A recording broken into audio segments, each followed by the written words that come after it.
It's lesson 13.2. It's all about power and control. How can military power and social structure be used to maintain control in a society? So stick around and let's learn something.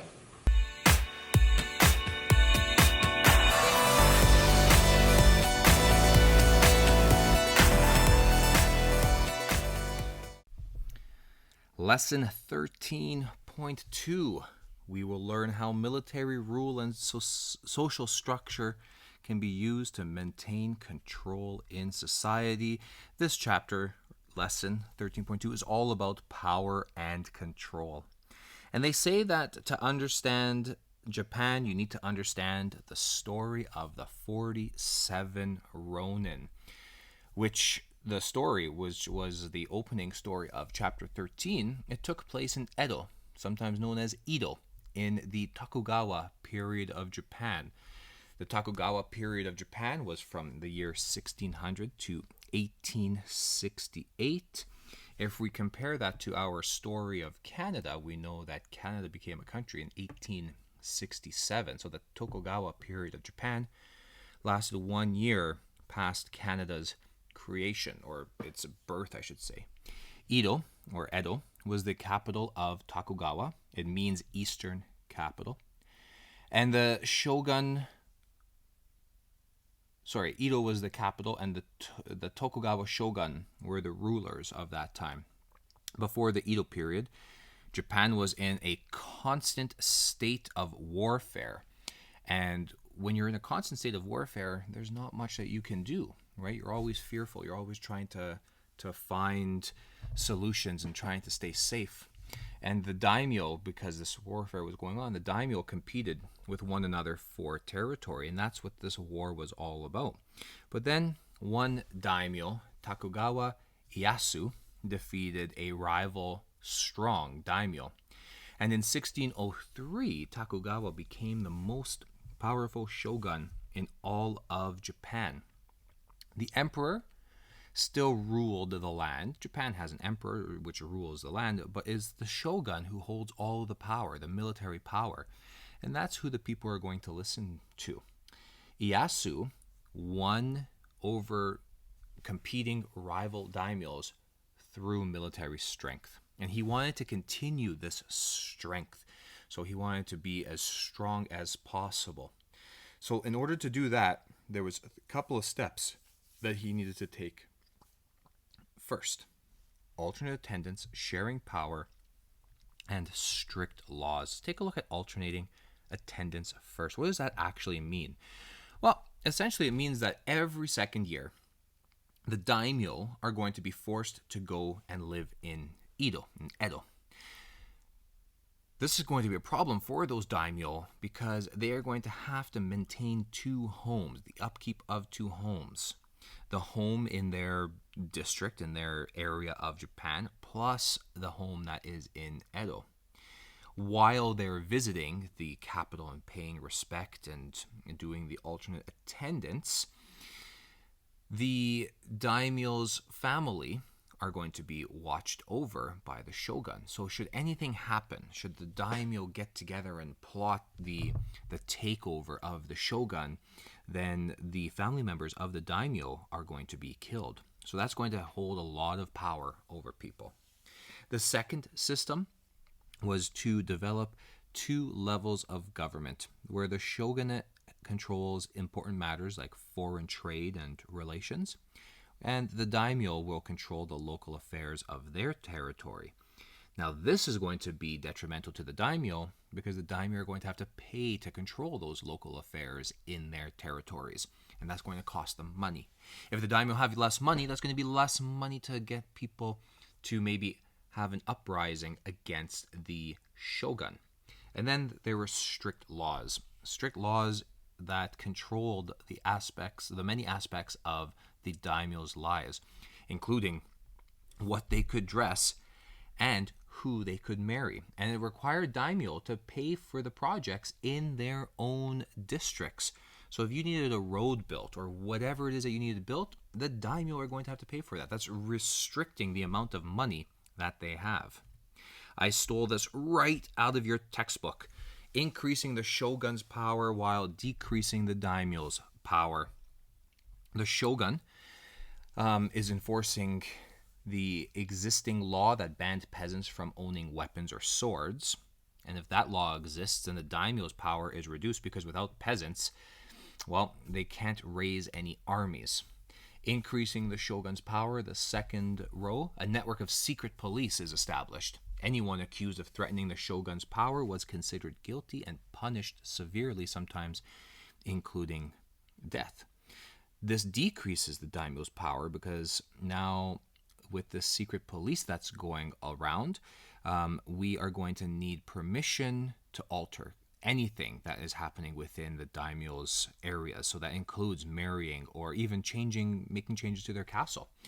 They couldn't make any kind of military alliances to go against the shogun or build and focus on any defenses, because that network of secret police would raise suspicion to the shogun, and that would end the daimyo's power.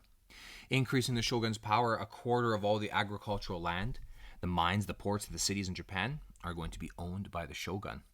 And this will decrease the daimyo's power. We're seeing a decrease. Loyal daimyo were given villages to govern.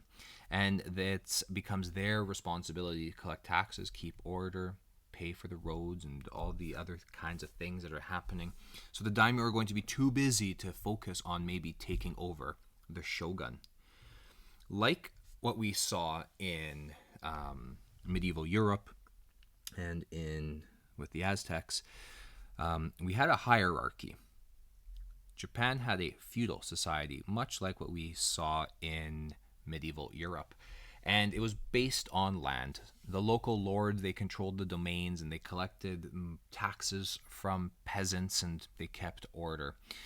The structure of Japan's feudal system was very rigid, and it was in existence so that the shogun could maintain his control.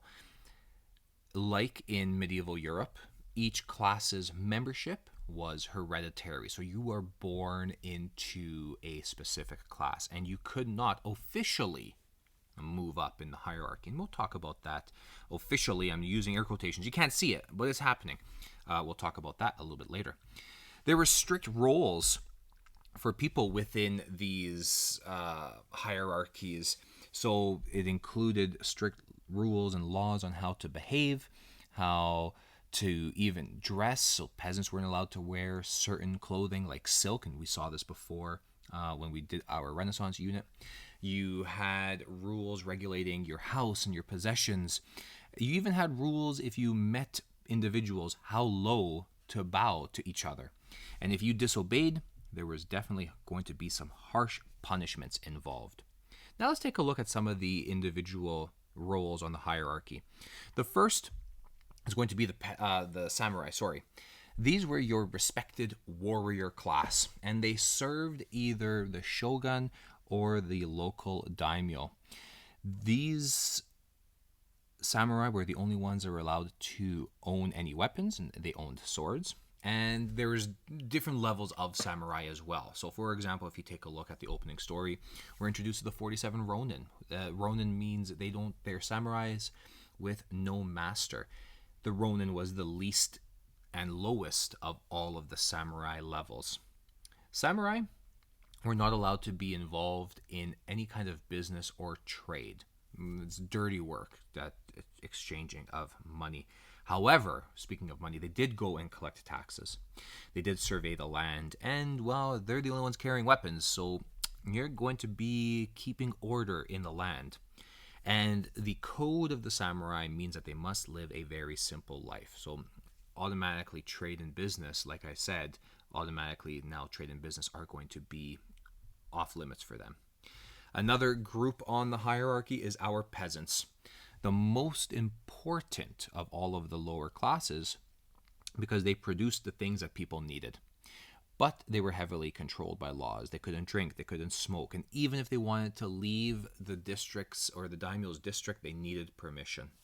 The next group is our artisans, and they are restricted to the trade of their father. Whatever their father did, these artisans then had to do as well.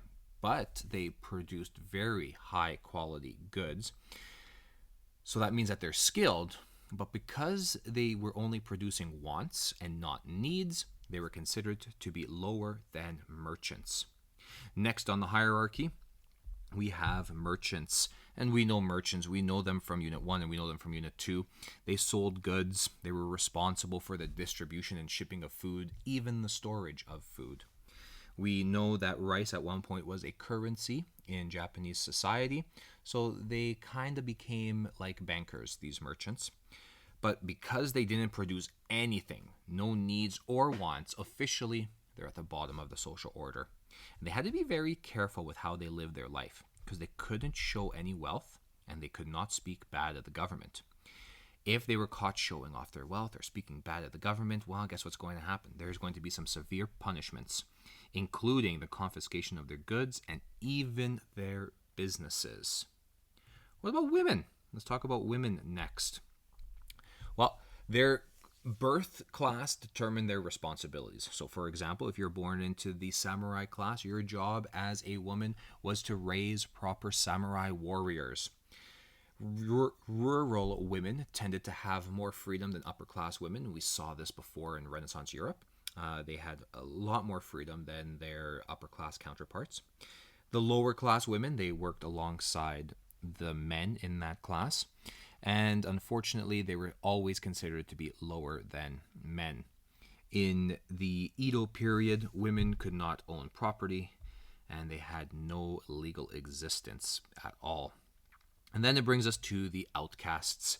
Outcasts are the bottom of the hierarchy and they are shunned from society because of their job or their class, usually their job. Because their jobs involved death. They were butchers, they were leather tanners, or they got rid of animal carcasses and nobody wanted them around. They had to live apart from society, and in fact, they couldn't even enter a peasant's home. This is how much lower outcasts were compared to peasants. And some sources even say that they needed to be out of the cities by 8 p.m. So outcasts had a curfew that they needed to follow. All right, I want you to head over to your notebooks and complete the questions for this part of the chapter.